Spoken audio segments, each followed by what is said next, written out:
Assalamualaikum warahmatullahi wabarakatuh. Saya Nurholija akan melakukan wawancara tentang tradisi yang biasanya dilakukan pada saat bulan Ramadan.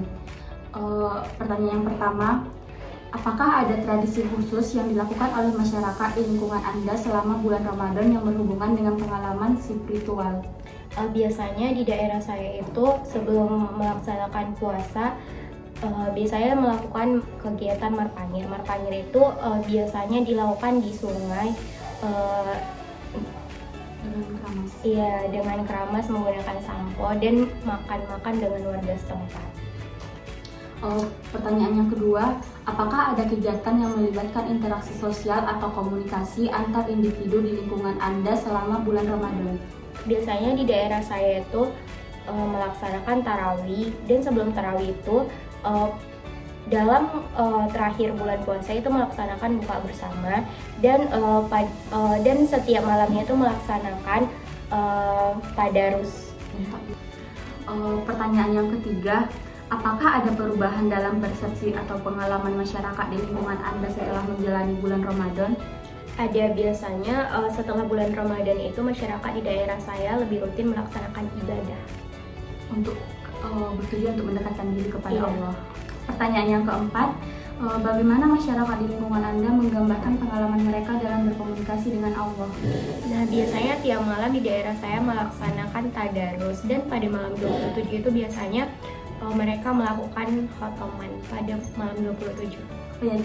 Biasanya juga ya yang nggak paling ketinggalan itu ya sholat tarawih ya kan? Iya. Pertanyaan yang kelima, apakah ada kegiatan yang melibatkan pengamatan atau refleksi pribadi di lingkungan Anda selama bulan Ramadan?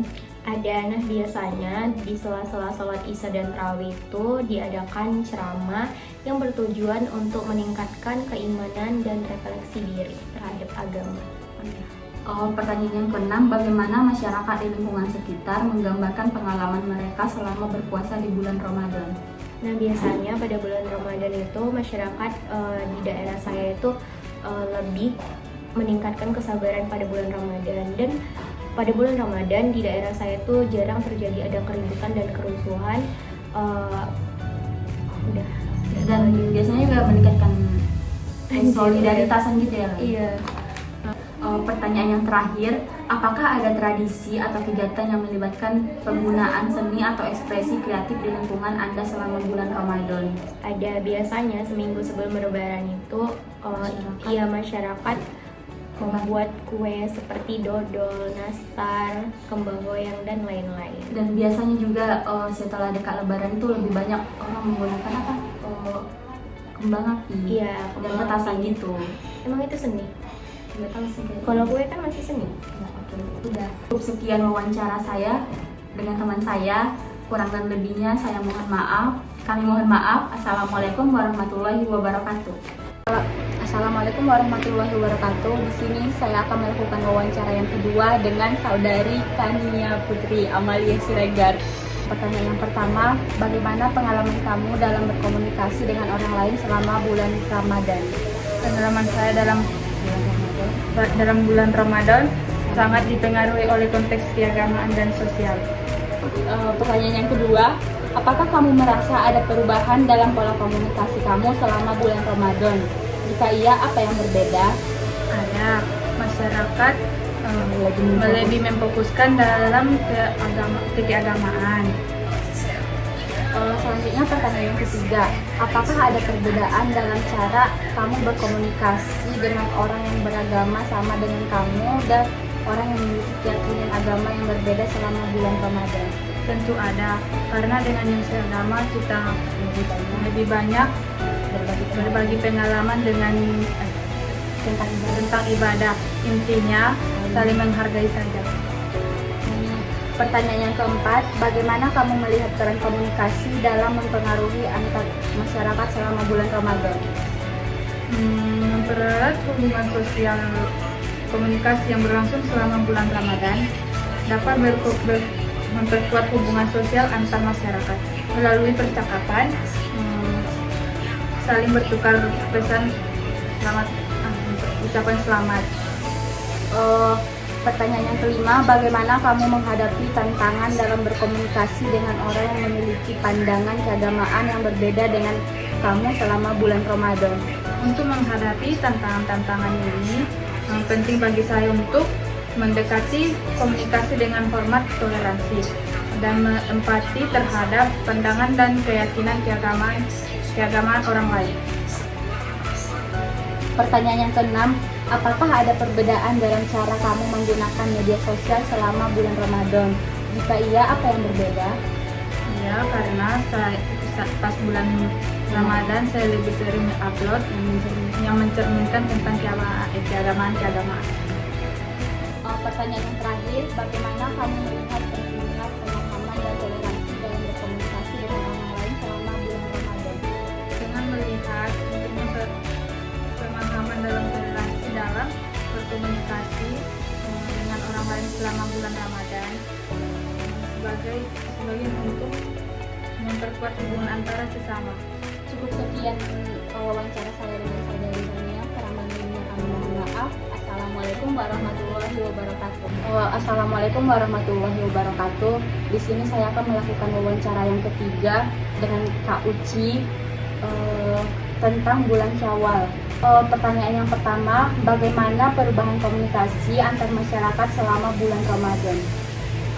Perubahan komunikasi selama bulan Ramadan ini menurut saya cukup meningkat ya Kak, karena saya selama bulan Ramadan sering kumpul dengan teman-teman, dan selama bulan Ramadan ini kita juga kumpul keluarga, jadi menurut saya komunikasi saya meningkat Ya, lebih bisa mengekspresikan dan diri. lebih bisa mengekspresikan diri. Pertanyaan yang kedua, bagaimana pengalaman kamu dalam menyikapi perubahan suasana komunikasi dan interaksi sosial saat memasuki bulan Syawal setelah berakhirnya bulan Ramadan? Kalau menurut saya kita ada perasaan kelegaan dan kegembiraan karena kembali lagi kita berkomunikasi seperti biasanya dari bulan Ramadan. Ya. Pertanyaan yang ketiga, bagaimana perubahan suasana dan budaya komunikasi di lingkungan sekitar kamu selama bulan Syawal, terutama dalam perayaan Idul Fitri? Kalau di kampung saya kita terjadi peningkatan sosial karena kita melakukan kunjungan ke rumah tetangga, saudara yang lebih tua dari kita, dan kita juga mengikuti acara-acara yang ada di kampung kita seperti takbir keliling dan acara perayaan sholat Idul Fitri. Pertanyaan yang keempat, bagaimana perubahan dalam pola komunikasi dan interaksi sosial selama bulan Syawal memengaruhi pengalaman kamu terhadap hubungan interpersonal dan identitas budaya? Perubahan pola komunikasi bagi saya sih, menurut saya lebih memperkuat hubungan saya dengan keluarga saya dan teman-teman saya. Kayak kita lebih terikat aja gitu kan. Pertanyaan yang kelima, apa yang membuat bulan Syawal berbeda dalam hal pengalaman komunikasi dan interaksi sosial dibandingkan dengan bulan-bulan lain dalam kalender Islam? Kalau perbedaannya itu sih ada sih Kak. Yang pertama itu kalau selama bulan Syawal kan kita melaksanakan sholat Idul Fitri, terus komunikasi kita tuh lebih intens dengan keluarga, teman-teman, dan kita juga saling mengucapkan maaf-maafan Karena saling berkumpul juga. Iya, karena berkunjung juga. Pertanyaan yang keenam, bagaimana pengalaman kamu dalam menyikapi perubahan dalam ekspresi budaya dan norma-norma sosial selama bulan Syawal, seperti tradisi saling maaf-maafkan dan berkunjung ke rumah saudara dan teman? Kalau pengalaman saya, kalau tradisi ya Kak di kampung sini, kita yang muda ini mendatangi rumah-rumah yang lebih tua dari kita, terus itu membuat rasa bahagia di diri kita Dan rasa kelegaan juga. ya, dan membuat hubungan kita Menjadi erat. terikat. Iya. Pertanyaan yang terakhir, bagaimana kamu menggambarkan peran pengalaman pribadi kamu dalam membentuk persepsi masyarakat terhadap hubungan sosial dan identitas budaya selama bulan Syawal? Peran pengalaman pribadi saya sih lebih memperkuat ikatan keluarga saya selama berkumpul di bulan Syawal. Terus meningkatkan persepsi saya bahwasanya berkumpul keluarga itu sangat penting apalagi saling memperkuat, saling mendukung dan saling menghargai satu sama lain. Ya, cukup sekian wawancara saya dengan Kak Uci. Kurang dan lebihnya kami mohon maaf. Assalamualaikum warahmatullahi wabarakatuh.